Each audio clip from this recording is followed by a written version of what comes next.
Hello and welcome back. Now what we're going to be doing here is we're going to be creating the menu which will show us what it is that we are actually going to do, and this menu is going to have a couple of choices. And so what we need to do is we need to define a function which is going to be called display menu, and this is just going to pass in self as well. We're not going to pass anything else to it, and we're going to have a variable created inside of here called menu list. Now this is going to be a list of all the options which we can have, and so we're going to have start new game, and then we're also going to have save game. However, I'm not going to show you how we create this. This is going to be something which you can do later on after we've done this course, and to see whether or not you can expand upon what I've taught. And then we're going to also have load game, which again I'm not going to show you how to do. Customize setup. And finally we're going to have exit. Now with this list, this currently is no good, so what we need to do is we need to output this list. And the reason why I've put it inside of a list this way is so that we can have it dynamically numbered. So if you wanted to add an extra item to the end of it, then it would always work, no matter what really. So we need to print out what the user should do, and this is going to say type the number of your choice. And if we print an extra spare line, and then we're going to do for I in range from 1 to the length of the menu list plus 1. Now the reason why we're doing it from 1 to the menu list plus 1, just pass that so we don't get errors, is normally an array starts at 0, or a list starts at 0. And because we want the numbers to be 1, 2, 3, 4, 5, we don't want it to start at 0. We're going to start it at 1, which is what the first parameter in this range function is. And the second parameter is the limit, or the maximum. And because the array starts at 0, this is going to be 0, 1, 2, 3, 4.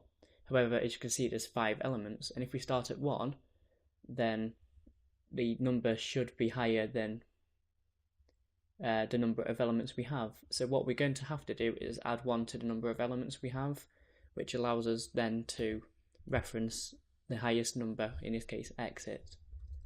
Now if we delete that pass, what we're going to do is we're going to do print, and we need to convert the integer, which is the counting variable I, to a string so that we can output it in the same print statement. And we're going to put an extra space in there, and then we're going to do menu list, and then we're just I minus 1.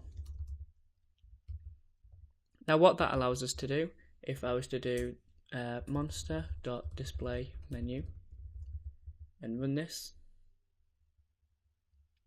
here what you can see is that we get the each of these elements is now listed alongside the number corresponding to it.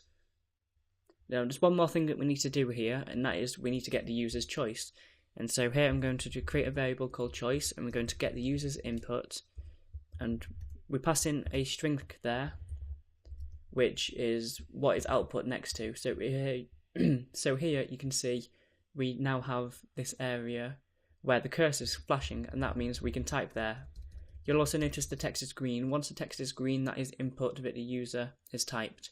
And so here, for example, we might type 1 and then press enter, and that would start a new game.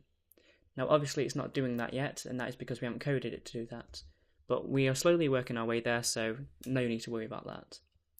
Now we can either process the user's choice within the same function.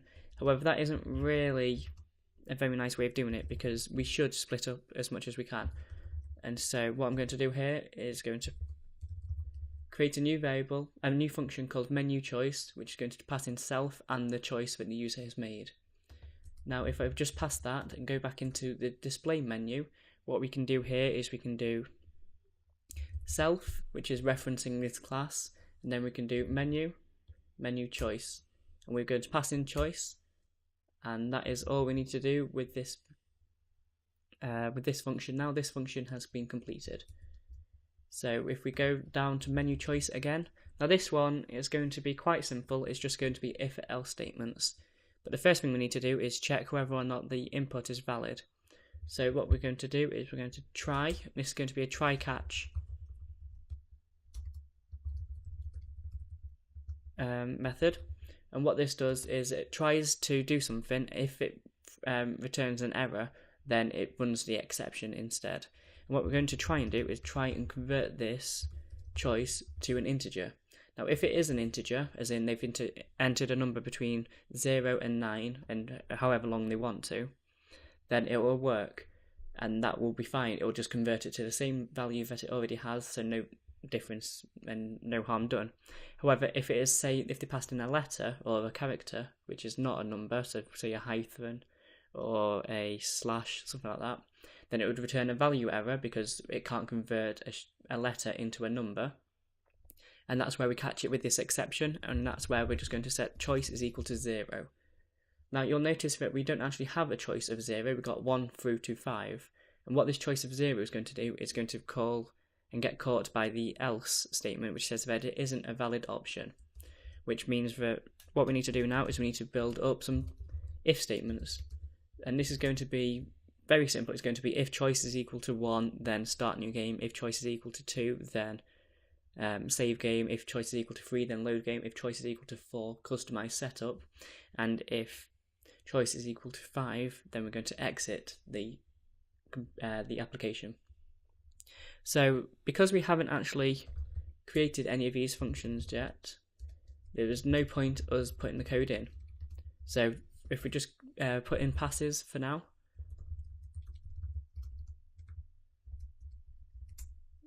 and once we've got this done, we can look at starting to grid, which gets displayed. If choice is equal to 4, this is where we customize our setup, and that is going to be one of the last things we actually code.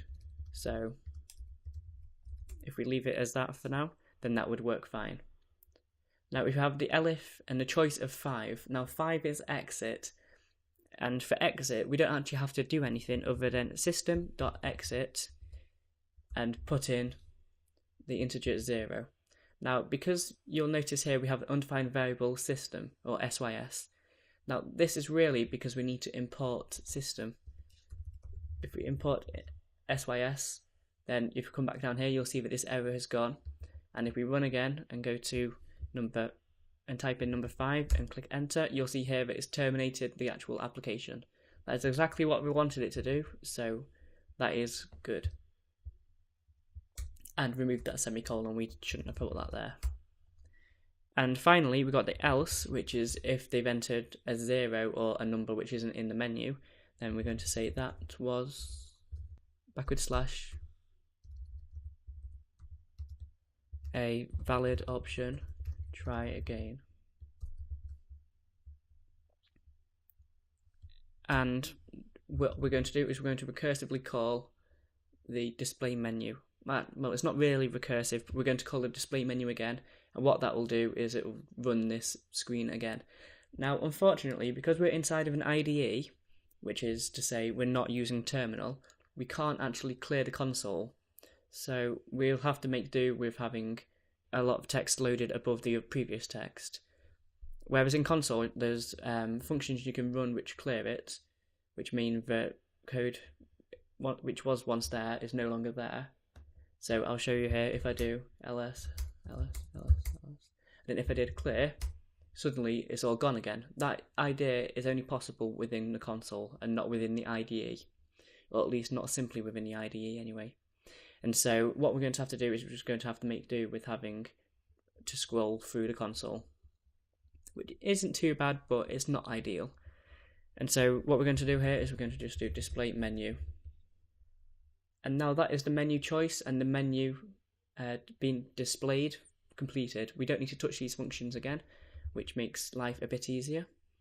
Now there's one more thing that we can need to do now, and that is inside of the init function, we are going to put the call towards this display menu.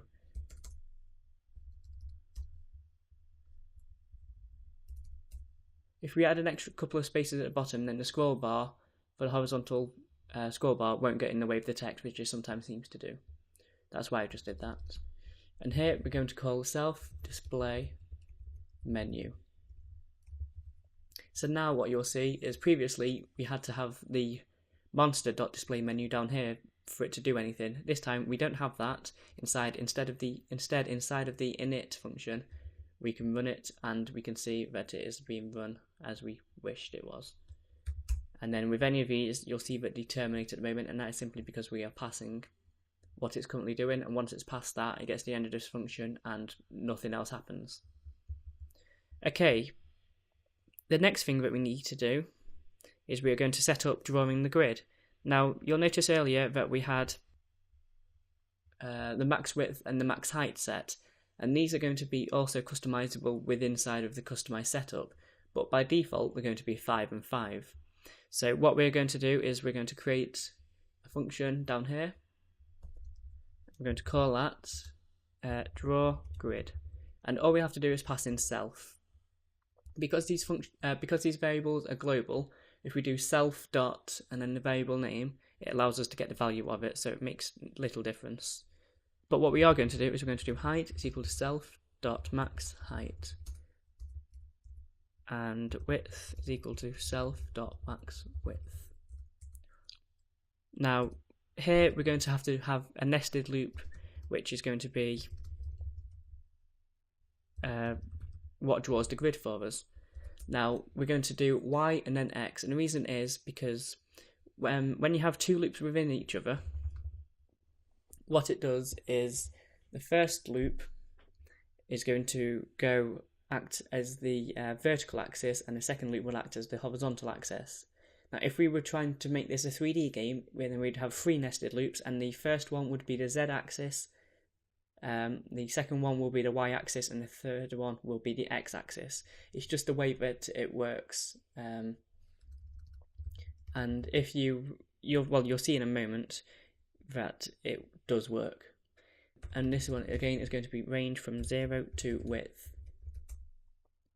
Now inside of here we're going to do Y is equal to the string of Y, and X is equal to string of X. Oops. And there's one more thing that we need to do, and that is we need to we need to output the grid. And for now, where there isn't anything visible, it's just going to be a question mark.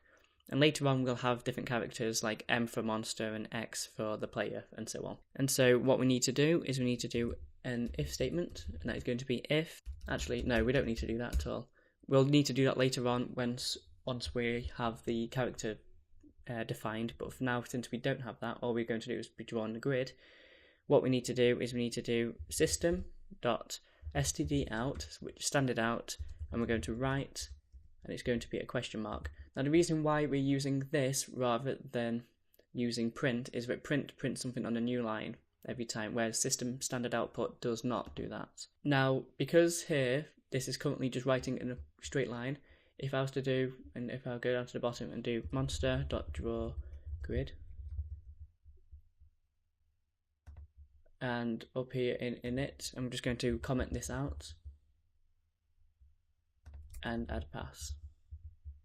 What you'll see is that all of this has been added into one line, and that is no good.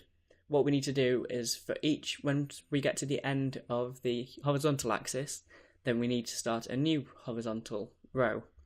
And the way that we do that is if we do stys system standard output dot write, and we're just going to create a return carriage which is /r/n.